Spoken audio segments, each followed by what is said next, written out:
Hey folks, let's see if let's see if my system doesn't crash today. Maybe we can get more of a half hour out squeezed. So let me check my signal, make sure I'm live. I'll do. I'm gonna go through my my start routine, and then we'll get to work here for like maybe an hour or so this morning. And then we'll get to work here for like. Holy Hannah, that is loud. Okay, well that's on point. Let me grab that link here real quick. My keyboard's rattly. I want to lock that down so it doesn't rattle at me the entire time while I'm photoshopping with you. Let's see. Grab a link here, and we'll do our media update. Want to make sure I can. I realize now the value in hearing myself at least a little bit, so I know that I haven't crashed. Last time I didn't notice I crashed until about 20 minutes in. So if I have a little bit of a murmur in the background, maybe I'll be able to remain aware of whether my stream is live or not in the future. So my name is Phil Kearney. What's up? I create role-playing games. I illustrate them. I publish them online. And we're creating an adventure for the Eberron campaign setting called Crystals of Mabar. It's for 4 to 5 characters of level 8 or 5 of 7th level. And it takes place in the Carnwood of Karnath on the continent of Corvair, fighting undead, demons, necromancers, saving villagers.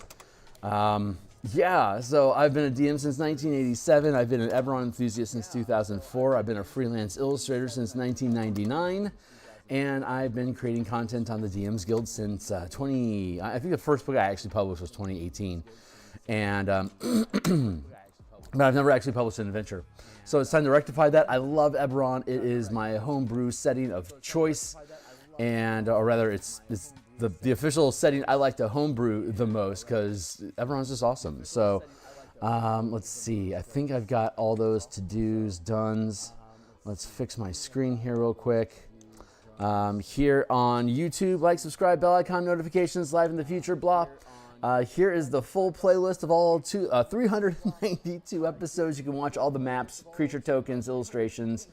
Here's a slew of books that I've already created on the DMsGuild. They're all free preview. If you think they're cool, consider purchasing to support the growth of my madness. And without further ado, this is where we got to before the internet dropped. Well, the internet dropped me. And since I wasn't aware of it, this is further we've gotten to by this point. I'm word salading. Hold on. Yeah, drop that down a little bit so it doesn't get in the way so much. All right, cool. So we're making skeleton. We're making an undead horde that is under command of an Yugoloth, Ultraloth, that is at risk of coming through a portal at the center of the manifest zone to start raining Mabar upon Earth, I guess, for lack of a better term. Got hair in my mouth. There it is. Holy Hannah. All right, so let's see. We're working on this guy right now. Zoom in and let's go. His head's a little bit big, so I want to come back here and trim that down a smidge. There. Here I'm here 10 times per week, Monday through Friday in the morning. We do 3 out of 4 days on either Mondays, Tuesdays, Fridays, and Mondays, Tuesdays, Wednesdays, and Fridays. Typically 3 out of 4 of those days I'm able to stream. That would be my lunch time. So I take a break from my day life and jump on stream and do some design work or whatever before going back into the fray. Hair.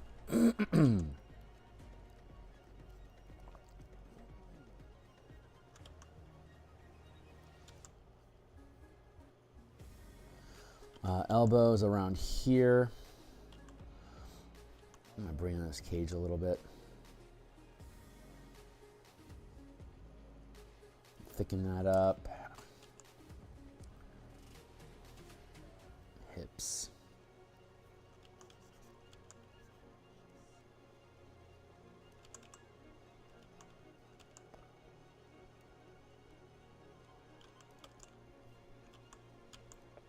So there's these in the manifest zone. It's like they're pulling. Necromancers have found a ritual with an artifact to be able to intensify the effects of a manifest zone when they intercept or co-terminate with the world of Eberron. So the intensity of the Mabaran energies that are leaking through. It's basically the nexus of the manifest zone that they're generating is in an underground laboratory.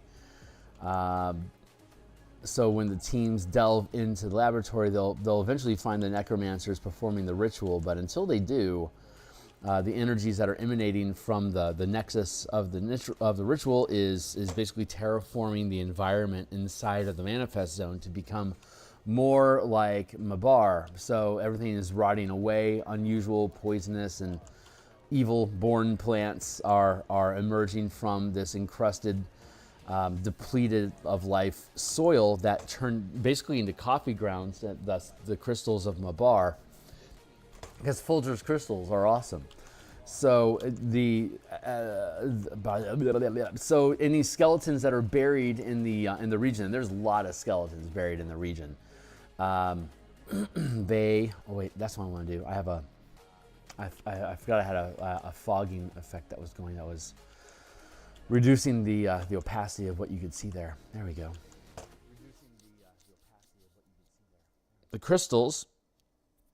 There's a fog that's released from the nexus, like coming through like as though coming through a portal, and that fog has had weeks to saturate the region,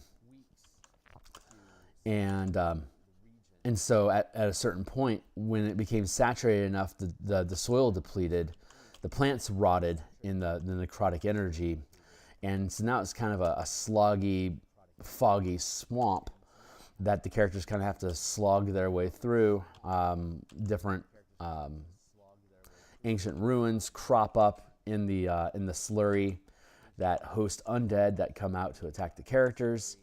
And if they aren't contained, they venture forth out into the Carnwood, and then start attacking small villages that are starting to show up along the edge of the tree line. Once the fog starts rotting out the vegetation, the life is depleted from the soil, and the crystals that the soil basically atrophies into these crystals. And at that point, it starts to seep into the soil, and anything that's buried underground rises from the grave as an animated, either as a skeleton, a ghoul, or a zombie, depending on what kind of a CR that the DM needs to throw at the team.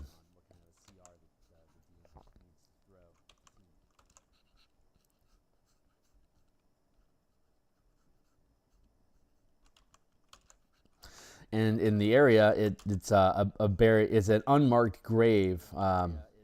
There's a cemetery, like a formal, like military cemetery, that's hundreds of years old, that got eaten by the forest and is, for the most part, unknown. It's like a forgotten cemetery, and it got swallowed by the forest. And when the necrotic energy comes through and rots out all the vegetation, the cemetery becomes apparent again, along with a fortress in the region. And that's where all the events occur.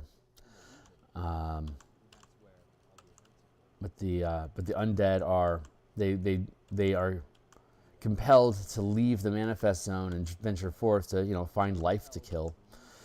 And so that's what that's basically what the team is combating, is an unknown number of corpses that, sure, they're coming out of the cemetery that's discovered, but there's also a lot of unmarked graves, mass graves of people that had died at this place that there's just no record of. So it's a hell of a scandal.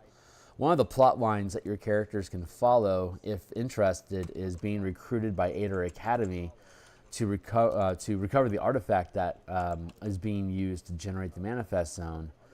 and your characters are given a camera, like a little crystal, that if you take the bonus action, or I'm sorry, utilize action, it'll capture whatever it is that you can see through the crystal, like a photo, and it gives you a stack of 20 pictures that you can take over the course of the adventure, and you can just, you know, Aether Academy wants evidence that there's whatever weirdness is happening here. They want a record of it. So they hire you to go in and brave it and find out what's going on, and if you can find the artifact, bring it back, so they can increase security and put it back into their Indiana Jones style archive of undead toys.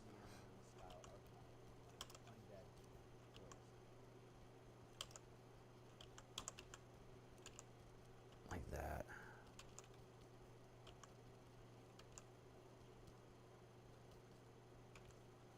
I'm gonna move that to there. Move these hips forward a bit. That feels pretty good. Hey, what's up, Francois? How you doing?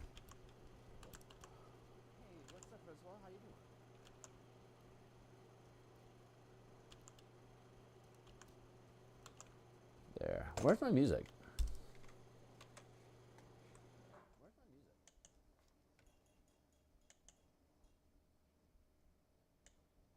Huh.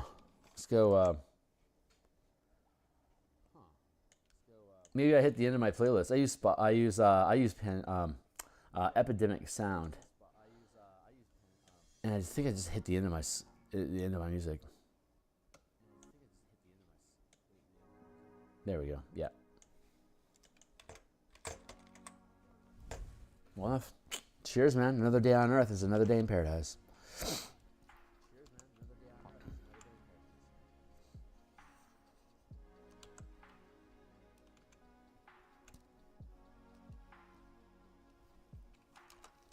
Let's go like that.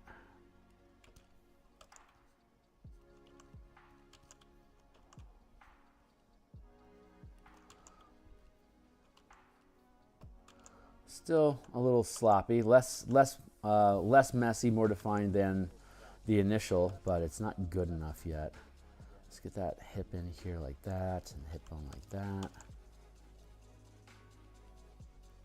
And knobby femur, coccyx, curl around, hip cage, pelvic floor.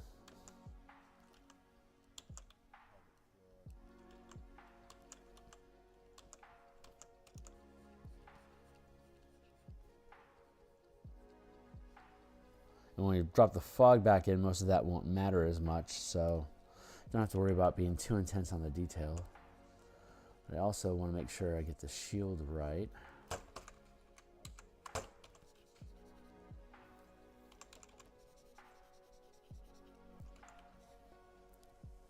Let's grab this chunk.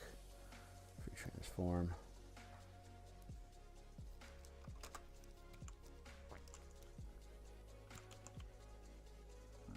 Scapula.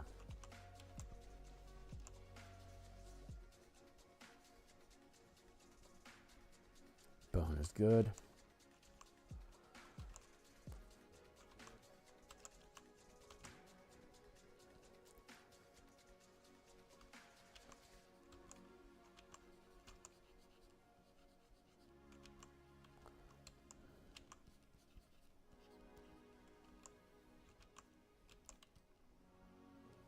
And let's go another layer to add the shield on, because that angle is wrong. I'll have to reshape it.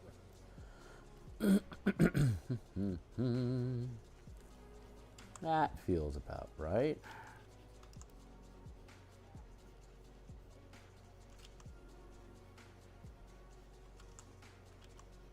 There.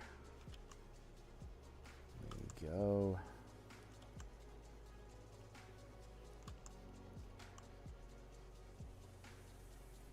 So I've got a block of time heading off to this weekend. It's a holiday on Monday for union-type workers, and I'm blessed enough to be one. And so I'll have Monday off, and flanking it, I have tomorrow off, and I have Tuesday off.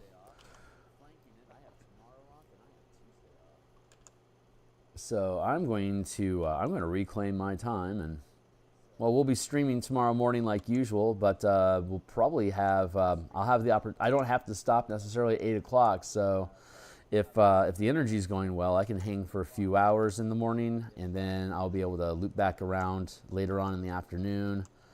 Like maybe I'll go. I don't know. I have no idea how long I'm going to go tomorrow morning, but at lunchtime we can float back around 1:30 here in Seattle, and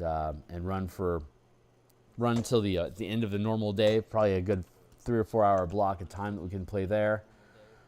Tonight I'll be back on. It's about 7 o'clock here now. I'll be back in about 11 hours to do a 3-hour stream, continuing to work on the Bastion facilities. And there's 29 of them, and I think we've knocked down 8 so far. So I think between the extended lunch tomorrow, the lunchtime I'll have on Monday, and then Tuesday I also have off. So we'll have probably a good 9 hours between today through Tuesday that we can invest on the Bastion system. On Saturday, I think we're going to come back and revisit the martial powers to make sure that all the stuff that we've been building for that is remaining kosher. And just to revisit the system. It's been a while since we played in the martial powers document, and playtesting is coming along really nicely. So I think it's time for me to go back and mess around with that.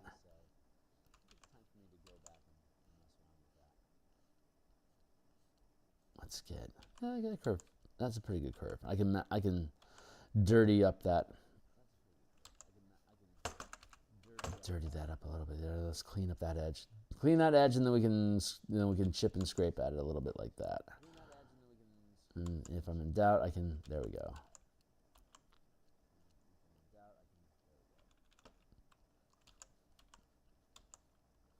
There, get that curve. Thank you, Timely Timer.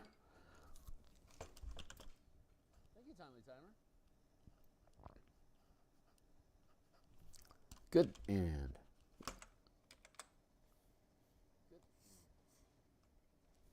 what is going on with my music?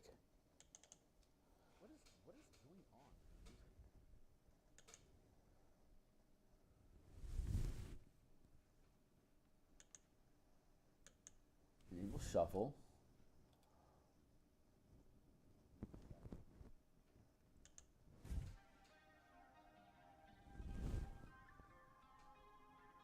And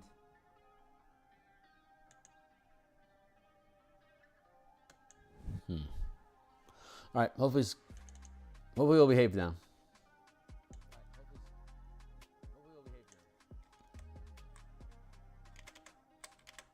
There.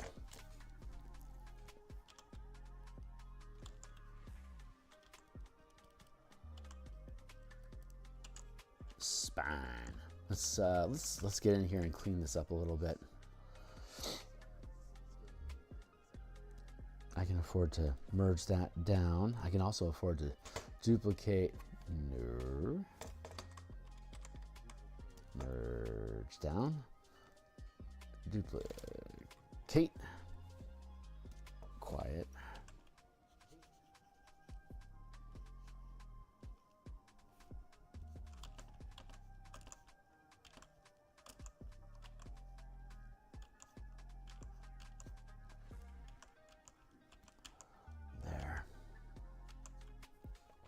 We've got another section of the adventure completed, so I'm thrilled about that. The gatehouse is now resolved. So there's inside the manifest zone itself. There's 3 different regions. There's the gatehouse, the cemetery, and the flooded fort.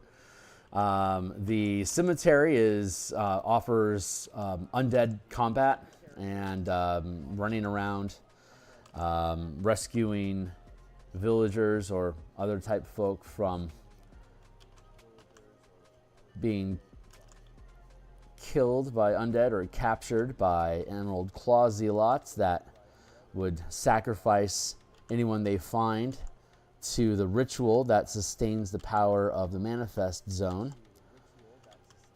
So if you want a more combat heroism route, you can push the characters into the cemetery for them to if you're doing a one-shot, the cemetery is great because there's a secret passage in the cemetery that leads down into the necromancer facility. It's supposed to be an escape route for anybody that's trapped inside of the fort. Like, that's its original intent. But the Emerald Claw soldiers, the Zealots, they're using it as a means of sneaking in and out of the facility, going into town, like one of the nearby farmhouses that are isolated for miles from another location, like from anyone else, and kidnap people to take them down into the Nexus to sacrifice them to the ritual so they can sustain the power of the Manifest Zone. And so if one of these NPCs escapes, they'll know the escape route out from the cemetery, so they can flee. And when your characters are in the cemetery, if they surface, they can be chased by Emerald Claw Zealots, so your characters can kill, fantasy Nazis, and then you can see the route that leads in. You can shortcut through the whole dungeon to get to the end of it, like within a couple rooms of the end, so you can take out the bad guys, collapse the Manifest Zone, and then rescue the remaining living villagers in a one-shot scenario. But if you're part of an extended campaign, the secret door and the encounter with the encounter with escaped villagers, those are options. So they're not hardwired into the adventure. They're things that you could do in the adventure if the DM wants to lead the characters to the underground secret entrance. If you want to have it part of a longer like if your goal for the campaign as a DM, if your goal of the campaign is to establish them as a hero in the region, give them the fortress as a bastion to the team to use in the future, then you don't want to give them the cemetery exit, the secret passage, until they're already inside the facility so that they can use it as an escape route if they need to get out for a long rest. So if you can start them in the cemetery, they can then run into a Red Wolf patrol, and the Red Wolves are the names of the mercenaries that are supposed to be policing the area. They're overwhelmed. There's way more undead than they weren't even aware that there's going to be undead here. They just thought they were supposed to be keeping civilians away from the site, while their clients, the Karnathi wizards, also known as the Emerald Claw, explore the region to make it, to secure the area and make sure it doesn't cause any trouble for villagers. Well, that's not what's happening here at all. So the captain of the mercenary company, his name is Captain Carl. Captain Carl is like, I want out of this contract. This is all bullshit. But he's also aware, bailing on these guys probably wouldn't be a good idea. And if somehow word gets around that he betrays his clients, his mercenary business is basically done. And there's a lot of troops here. Like the Red Wolf Company is a retired regiment from the last war. Karnath just basically decommissioned them because they were undead wranglers. They were MPs, like military police and undead wranglers. So they were specialized in dealing with the stuff that's going to happen here in Mabar. And the Emerald Claw, cultists that hired them know this because they're ex-military as well, because Blood of Vol and all, and necromancer, like military necromancer mages, that was like the whole thing of Karnath in the last 100 years. So yeah, we don't need undead wranglers anymore, so you guys are decommissioned. All you Blood of Vol people, you're going to be war criminals, so get the hell out of here. So, and some of them were like military tacticians and had considerable power in the military before everything flipped on them. So there's a lot of it. Like Solzu, for example, is the head cultist in this scenario. Like he's technically the head, like the main bad guy, but he's trapped inside the ritual. And if he tries to move away from it, it's going to kill him and sacrifice him instead. So that's why they're fetching villagers, so that he doesn't have to die in the process of maintaining this place. And instead they're just sacrificing other people so he can keep it up, which is, an intent of evil necessary for the Manifest Zone to be able to permanize in the first place. So it's a self-serving task, obviously. But there's villagers missing. Please help. So that's why your characters are there, to find out what's going on with these missing villagers. And by the time you get to the Nexus and you defeat the bad guys and you find the villagers, you rescue them. And again, if you're using this as a plot line to establish a bastion for the characters inside of your campaign, no one's really the military or the officials of Karnath might not be interested in having word get out that, unmarked grave, weird facility, all this stuff that could be pointing at the government. So your characters are offered to oversee the area, make sure that there's no other weirdness, and keep an eye out to clean up any undead that may have gotten away. And that becomes the lever to lock the characters in, to be able to have authority in the region and to take basically ownership of it in that Dominion style of play that I talk about when we work on the Bastion system. This is just reinforcing like this. That's a thing I love to do. I'm going to drop the opacity on here so I can create a cleaner rib cage, because god awful.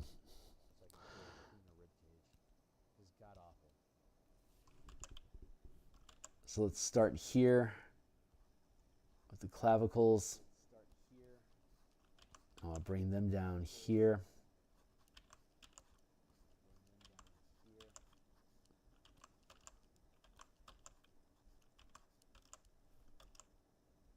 And then I want the scapula for the shoulder blade here. That should angle in like this.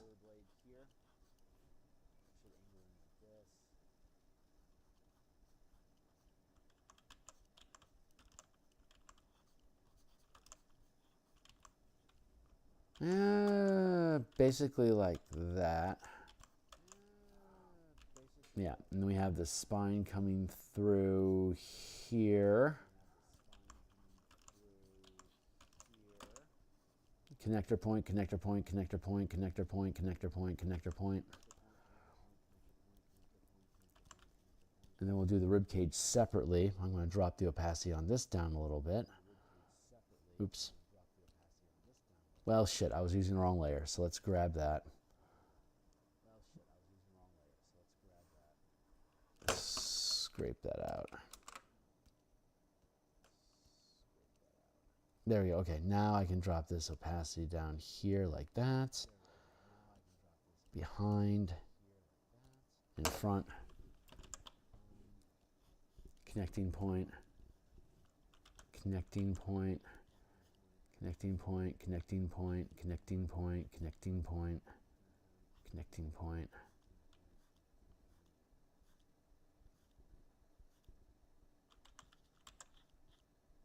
Curvature. Here's my curve line. Break it, break it, break it, break it. I don't have to do all the ribs because I'm gonna put some skin on this guy, just to zombify him a little bit.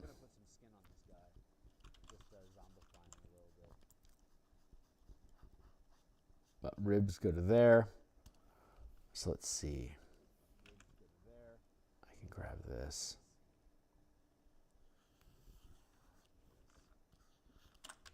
Bring that in a tig. Good. That still sits okay.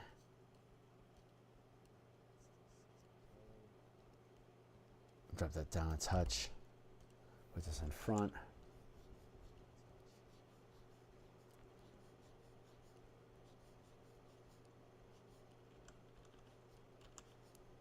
Actually, you know what? I kind of like that idea. Hold on. Let's go. Yeah, my board's tapping on. Stop tapping, dude. There. That'll fix it.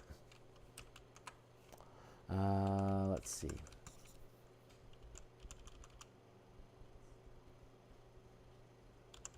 If I have a thick enough line, I can build in the rib.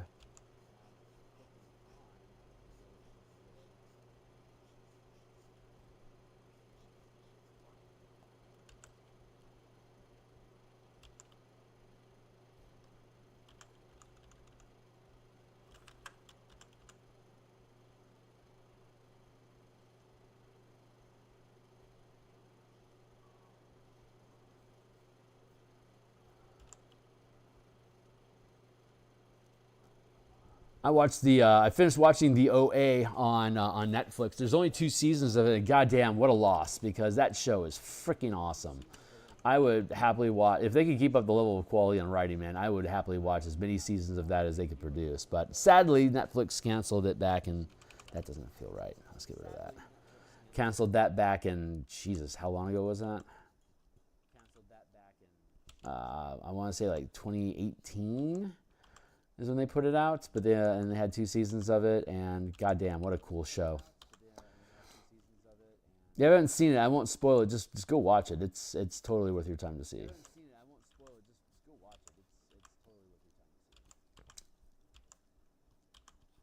that.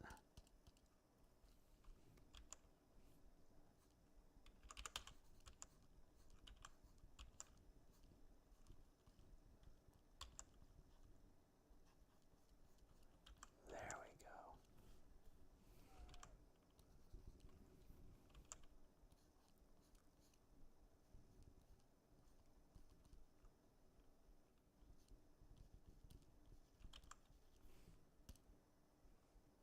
Yeah, we can merge these.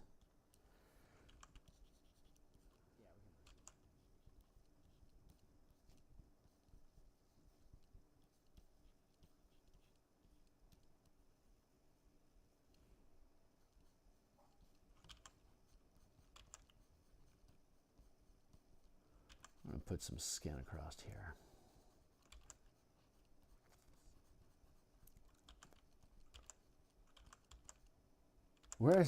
Did my music stop again? What the fuck is going on with my music? I have to manually tap through each of them. I don't know why it's just not automatically scrolling. Obviously, they've changed something about Epidemic's play that it's just, I don't know. Something weird happened. It's a little bit loud, though.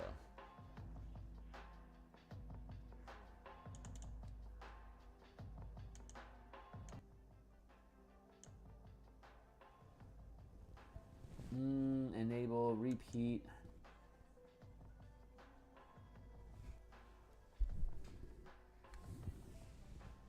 Nothing seems to be... All right, well, I guess if I have to play my own DJ today, then I'll figure it out, and we'll sally forth from there.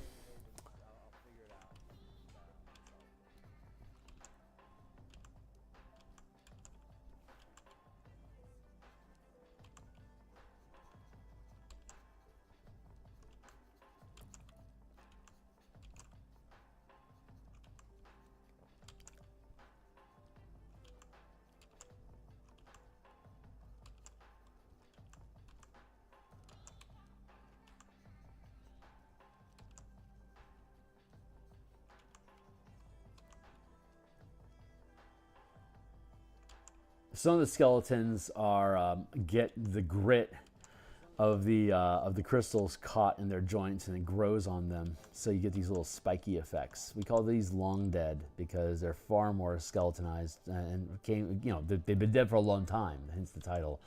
And they're saturated with the energy, so they're a higher CR skeleton than the normal 1/4. I think a CR2, so you can throw a couple of them at the party, and it's a decent little skirmish.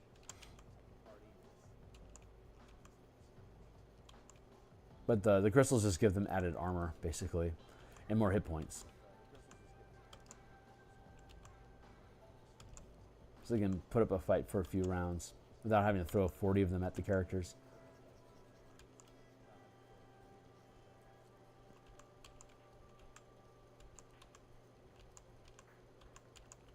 But once we get once the monster manual comes out next month, we'll start filling in the formatting for the monsters that we have down in the creature appendix, and we can include mobs of skeletons, mobs of zombies, mobs of ghouls, and develop player-controlled mobs for the mercenaries if the team is able to ally with them to fight undead during the adventure. There's a pretty easy path for the characters to take control of the facility like I was talking about before, to become their own bastion, and then to hire the Red Wolf mercenaries that are already familiar with the area to act as your defenders for not only the Bastion but for the region as a whole. And so you can take squads of mercenaries with you to attack hordes of undead at the 50-foot scale of combat, using the mass combat system that we have for 5e. So we'll be able to stat out what squads of red wolves and squads of skeletons, squads of zombies, like I was saying, make hordes out of them, so you can fight armies versus armies, and like in this like a 6-man squad in the cemetery that your characters can control, or a 40-man squad out in the forest fighting roaming hordes of undead that have risen and haven't been contained yet. Those are fun options.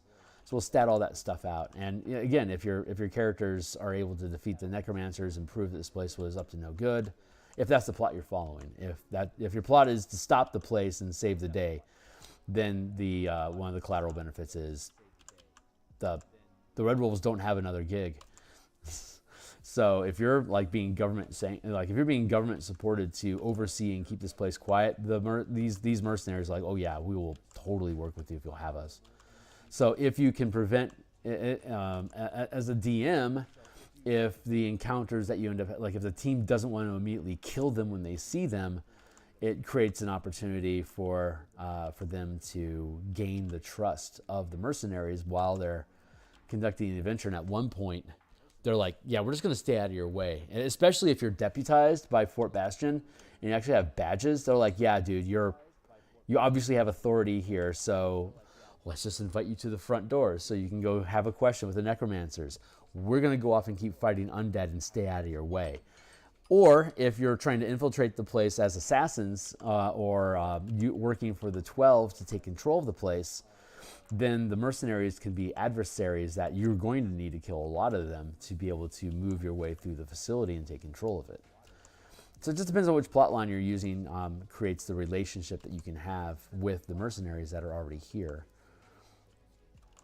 And that's mainly based on what kind of a vibe do you want in the, do you want to be hostile combat, sort of if it's a one shot, you can just run with your teleported in to shut down the ritual. If you're doing a shorter burst, or if you're playing a more evil campaign, then you can take out the mercenaries and take control of the facility, kill off the necromancers that are in charge, and then hand over the facility ready for command to your clients, the 12, that have hired you to basically murk the whole place.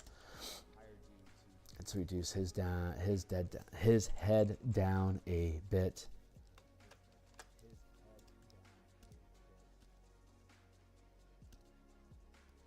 Merge down. Let's grab all this here.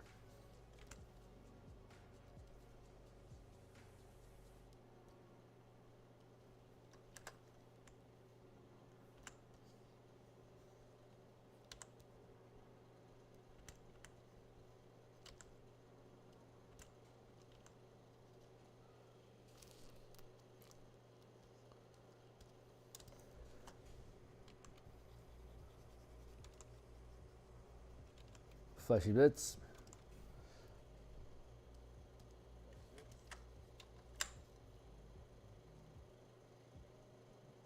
Drop that back a little bit more so it doesn't get in the way.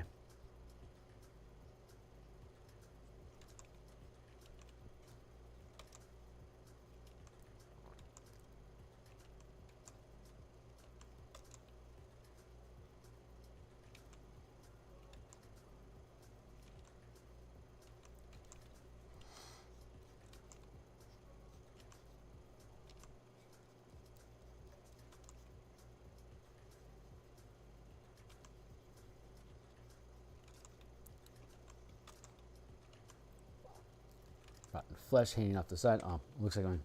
No, he's supposedly still going.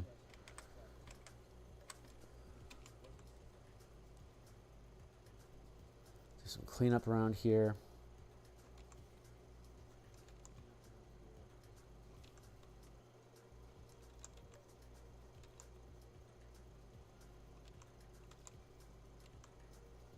fleshy bits.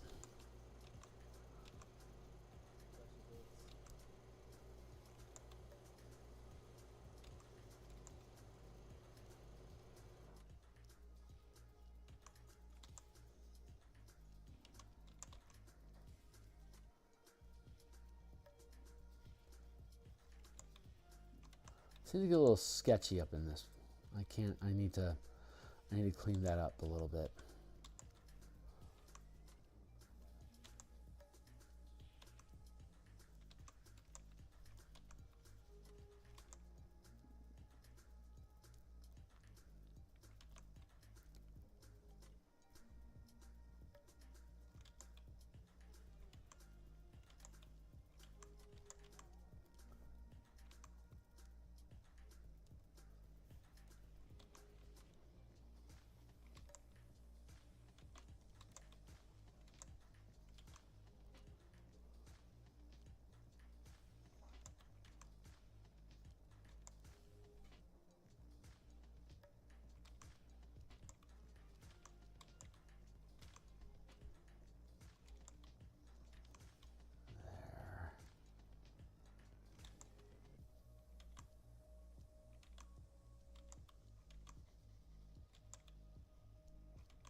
That feels good. I like that.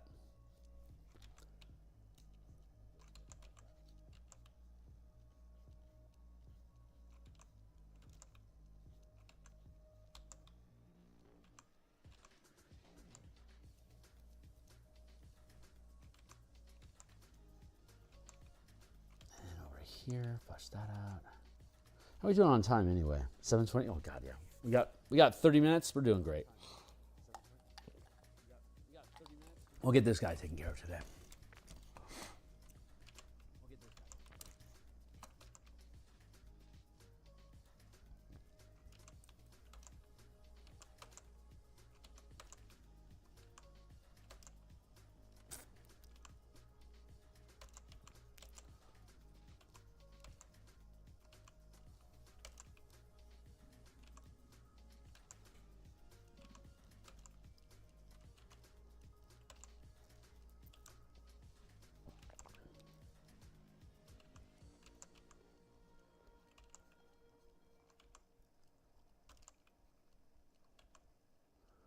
I'm a big fan of gore. I like illustrating it. It's fun to have flesh and sinew and bone and stuff just kind of dripping off of stuff. It's a fun medium messing around with anatomy like that. And actually inside of D&D, I enjoy Undead as an antagonist, as a main type of creature in adventures because of the body horror that you can pull off with Undead specifically. I just think it's fun. And it's so obviously, like, when you're fighting Undead and then you run across a sentient something, it's like, thank God, something we can actually reason with. Like, it feels good to have intelligent creatures being able to run around. Because fighting Undead is unequivocally, evil. Undead are unequivocally evil. There's zero doubt in killing zombies and Undead all day. Like, zero issue with it. Completely morally just option.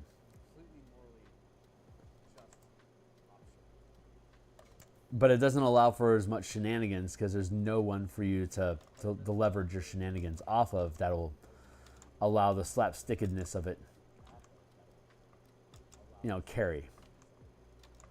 You can't get real yakety schmackety with Undead that are dripping gore. It's the wrong vibe. But when you can run across people that are willing to help or ask for help from you, then you can lean into the shenanigans tier of play. And that becomes valuable. It's a nice change in tempo.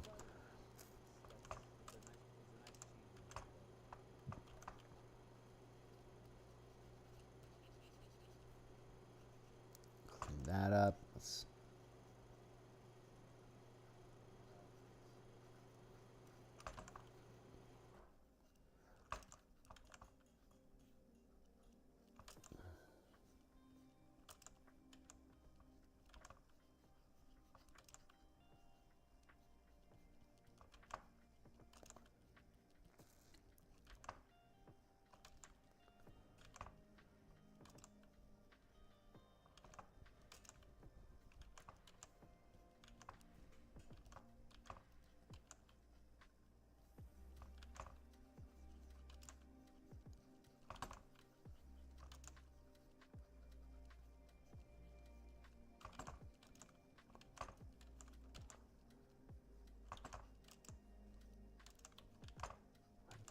Still got this rattle going on with my board.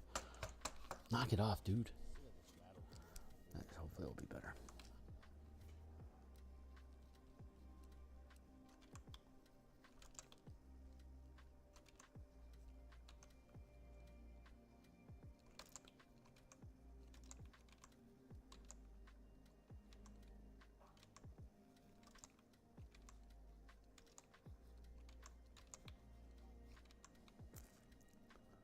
Vestigial bicep.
There, it feels pretty good.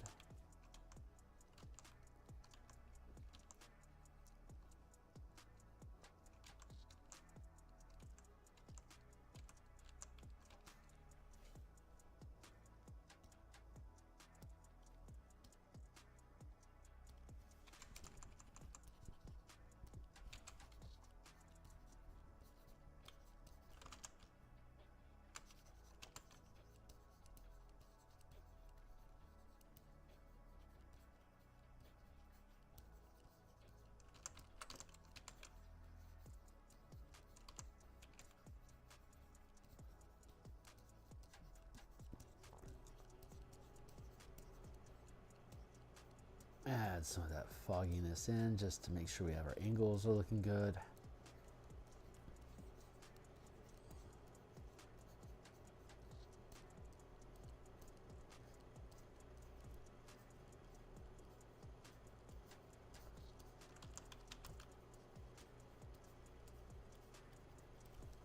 Let's get this guy more propped up proper.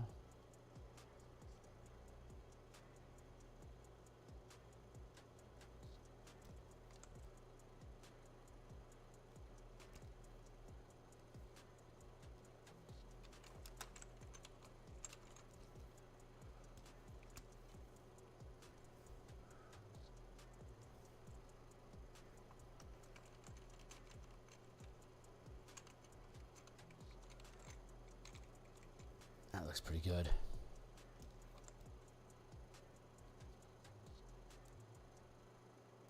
That looks pretty good. And let's work this fade in here, this fog.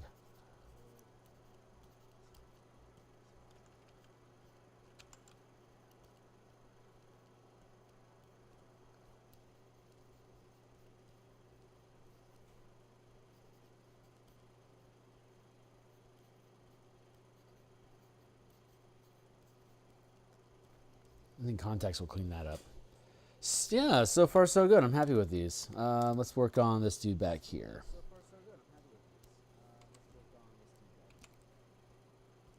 Drop him down in size a bit. Give him a tilt.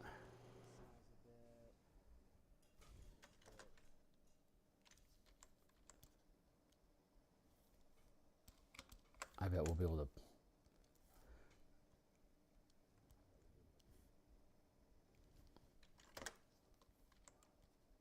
bring those two forward a touch. We'll call him number 3. What's good, y'all? Make him a snig bitter.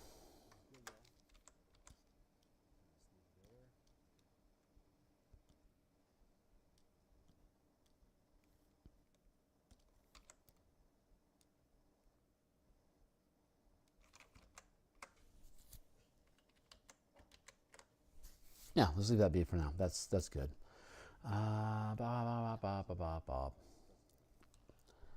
Bop. We got, what is it, 7:30 something now? Yeah, we got 20 minutes left. Cool, let's work on this next one.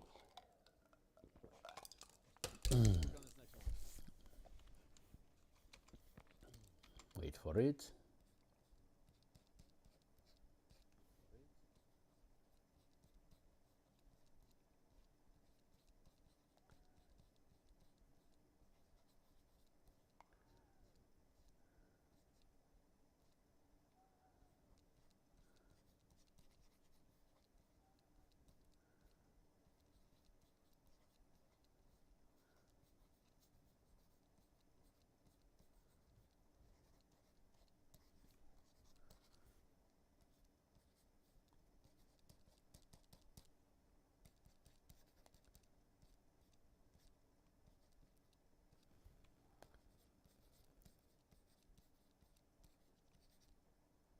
Cool. All right, next guy. Bring us down to, looks like I gotta manually push this in again. Whatever happened to that?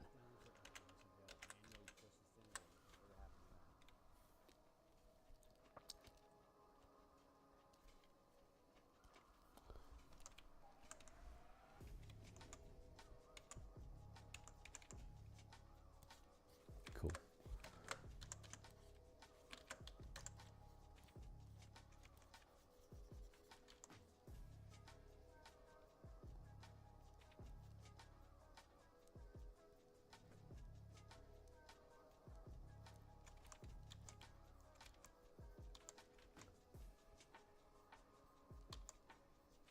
I don't know the last time I actually did a horde of zombies.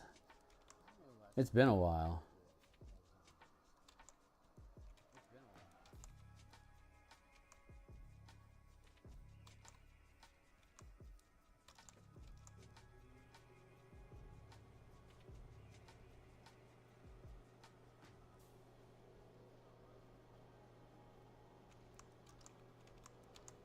Just gotta focus in on that.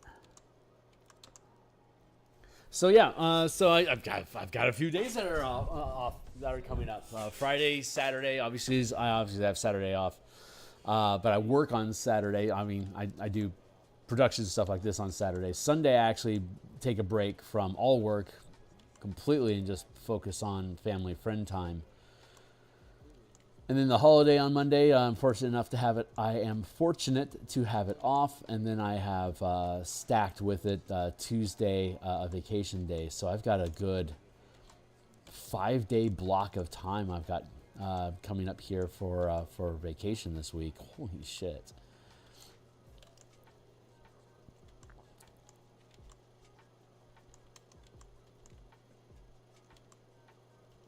So with any luck, we'll be able to get the flooded fortress done and maybe start resolving the cemetery as well. So we have the flooded fort, the cemetery, and the underground facility.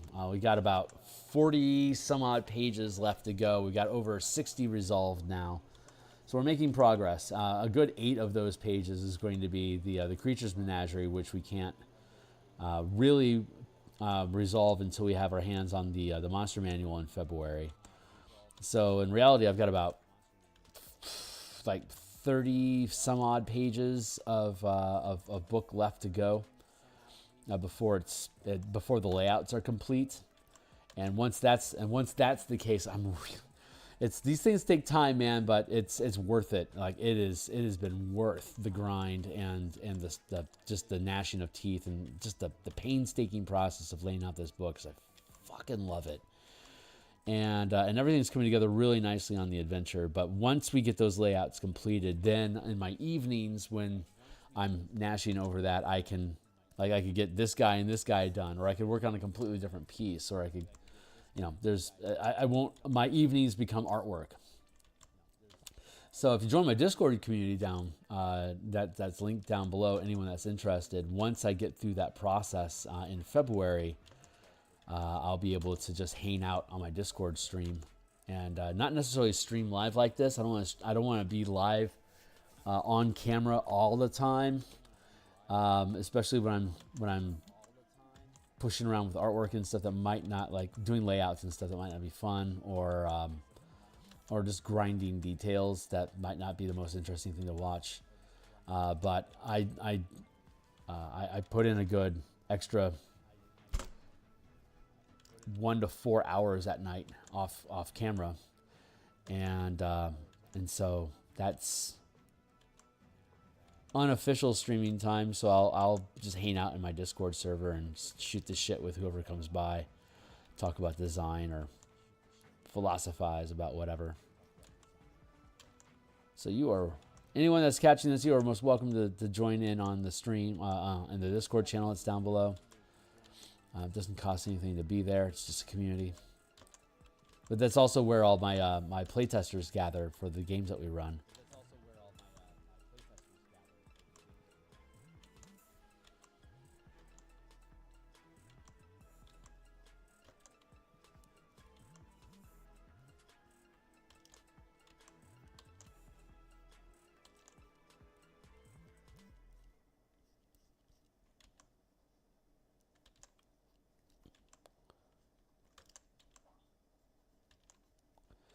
This guy's looking really good. Hey, what's up? Defected Gaming, one of his own guy. You sure you didn't draw cover art for Cannibal Corpse? Thanks, man. That's a hell of a compliment. Jesus, I used to do Undead art all the time in class when I was in high school. It's just, I get so fucking bored.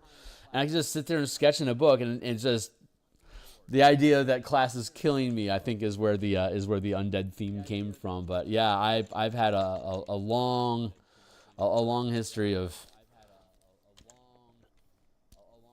just depicting gore, and I have a lot of body horror in my own campaign. I'm running a mega dungeon right now for the Martial Powers plate. Martial Powers is a document that I've been creating. It's going to publish on DMsGuild. It's basically like Book of 9 Swords from the 3rd edition. Creating we've built a mana resource that's universal for all 13 classes in the Dungeons and Dragons game, and we're going through the process of playtesting the mechanics for it. So we've been building this mega dungeon, and it's a lizard man cult temple that's got this, like, if you're ascended in the chosen ones and you get to go to heaven, you become a dragon, like you sprout wings and ascend. And if you're proven unworthy by this cult, basically your limbs dissolve and you become a snake.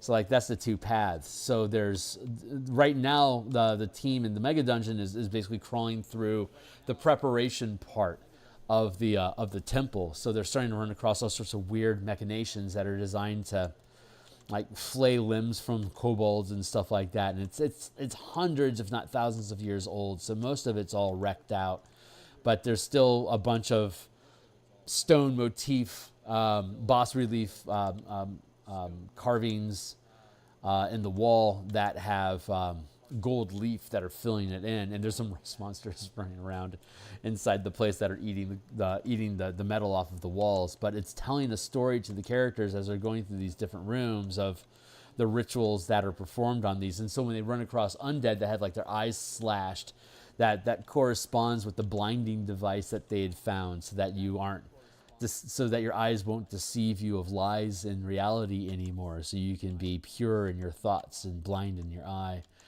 And they'll eventually be getting to where arms and legs are removed to create the snakes. And so yeah, body horror is just like a theme that kind of runs in games that I run, and which is why I love Undead so much. Like the Mummy from the movie The Mummy. How the mummy minions would try to mummify the NPCs that were running around in the excursion. How they get captured and mummified.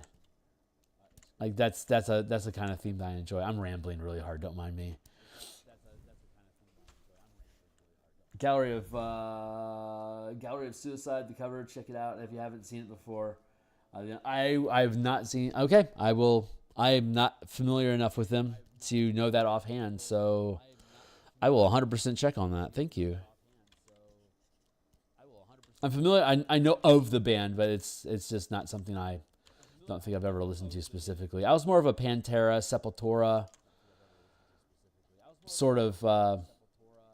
I don't know. It's more. I think more speed and heavy, as opposed to like death metal. I respect Halloween, right? Halloween, but I never really like got into them specifically. Slayer's pretty cool, obviously.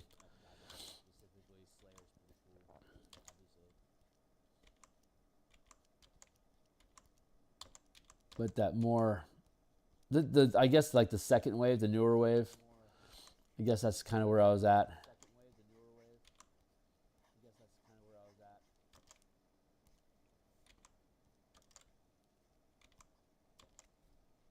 I had a pretty casual relationship with metal. Yeah. Thanks for the warning. Very much appreciate.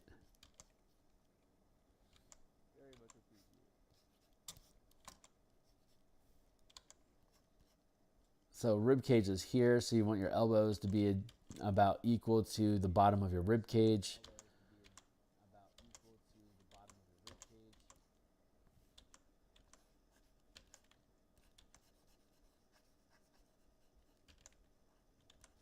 There.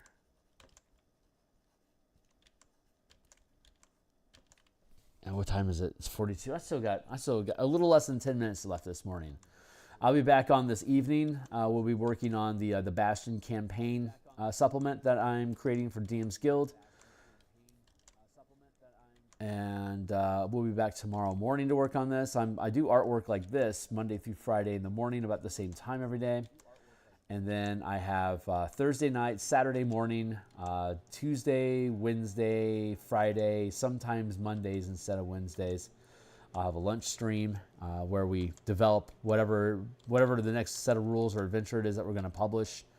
And we mash out, we basically build out the supplement, and then I take it offline to play test it on my Discord server. It's linked down below. And once the play testing comes back, this is good, I'll hire an editor to do cleanup. And while the editor is on cleanup duty, I start doing like cover art for the supplement. And once the editor is done, we get it back for layouts. So we'll do the layouts. I don't do a lot of layouts on screen because watching me push pixels back and forth, like watching me hedge, like I need to come back and mess around with this adventures. This was a good enough space that I could just go ahead and go with it. But this is called a widow. It's a hanging line off the end.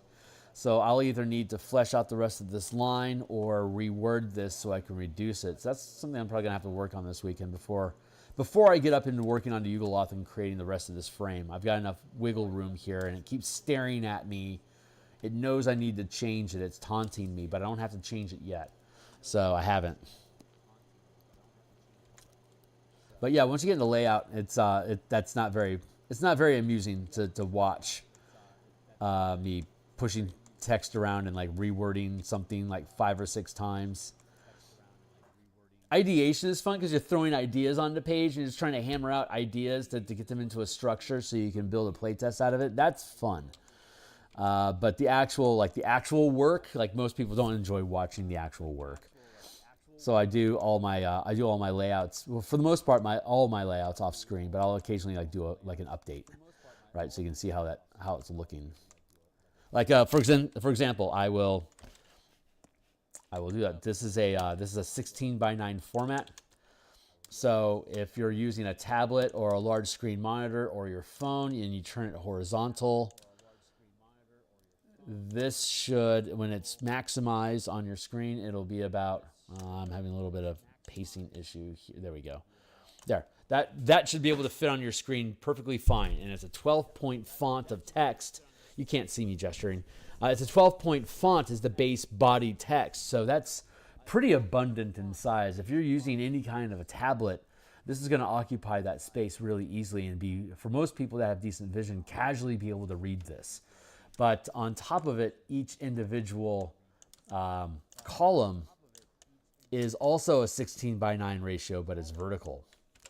So you can look at a full page at a time, and then you can tilt it horizontally and look at one column at a time on either a phone or the tablet, or in this instance, I've got a 30-inch monitor that I've got like a foot away from my face because I'm freaking legally blind. So, but I like it since I can't see color, all the work that I do, I tend to go digital, and I'm not. Once the industry started going like pay on demand color work, I started to backslide into just doing PDF stuff, because since I can't see color, it's really difficult for me to do color proofs. Some printers are really good that what you send is what you print. So like the RGB CMYK balancing that they do is really, really strong. Some places aren't, and I've had shaky experience with that in the past. So for the most part, for my own stuff, I just stay in PDF form. And if I'm involved, like if I'm hired, commissioned to make art, it's going to either be color into a PDF or black and white art for print. But oh yeah, that's right. I was going to. So that's how that. Since this is a PDF only product, I can have a 16:9 aspect ratio. But here I'll peel open the actual book itself.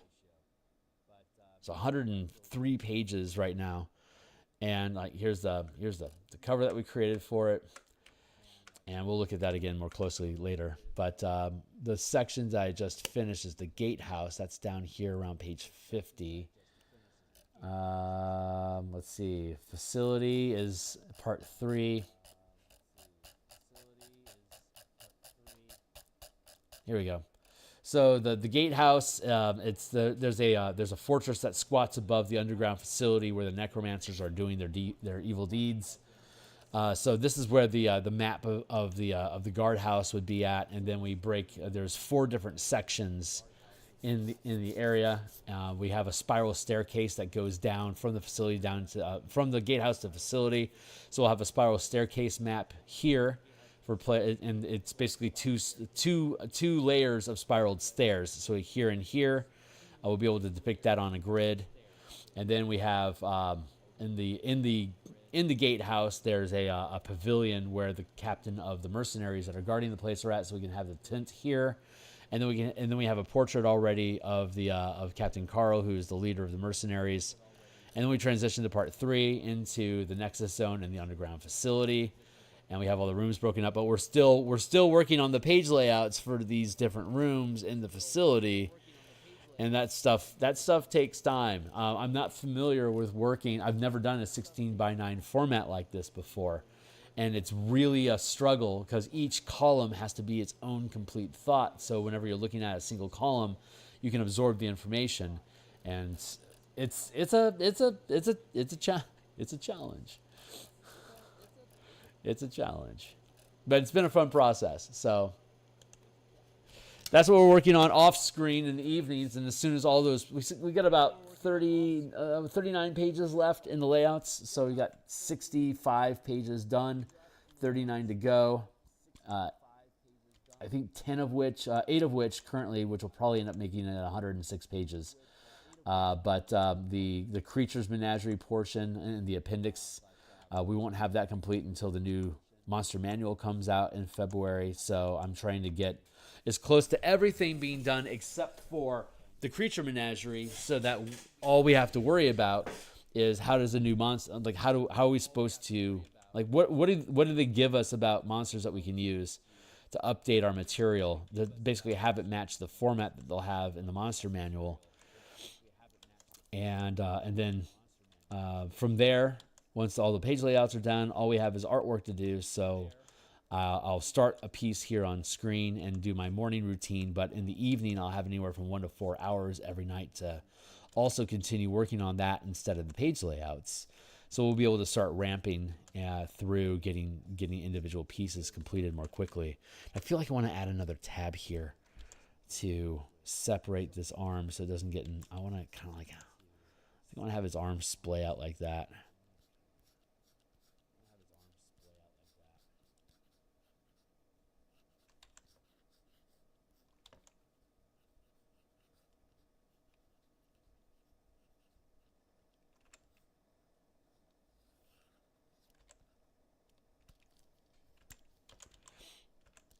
There, and then here.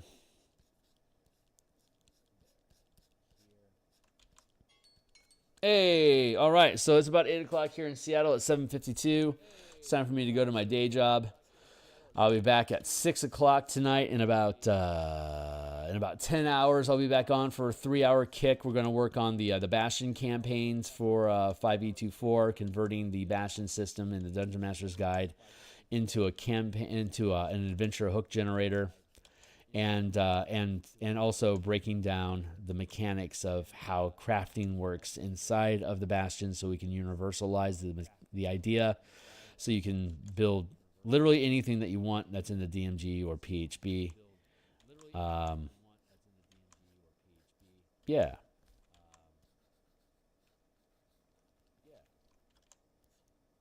Well, this guy is coming along really well.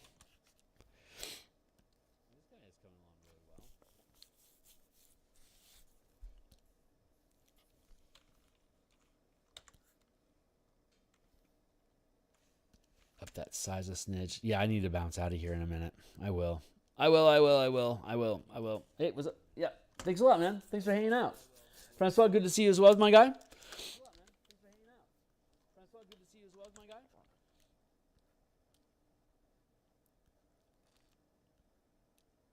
Let's see.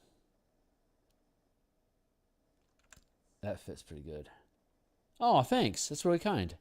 Yeah, I stream 10 times per week, 5 days in the morning. I do artwork, and then at lunchtimes and in evenings and on Sunday brunch, I do game design, build the books so that I have something to illustrate. So I design, play test, illustrate, and publish books currently for 5th edition, but I'll be doing some of my own stuff maybe later next year. I've got a bunch of books I want to get finished. But yeah, we made good progress today, so we'll keep working on this. When we start burning out on the corpses, we'll come over here and we'll start working on these different artifacts. And this will be a page. This is going to end up looking really fucking nice. So, all right, great. Thanks a lot for hanging out, guys. I will catch y'all in the future. Hopefully in 10 hours, otherwise like in 22. Laters. Buttons.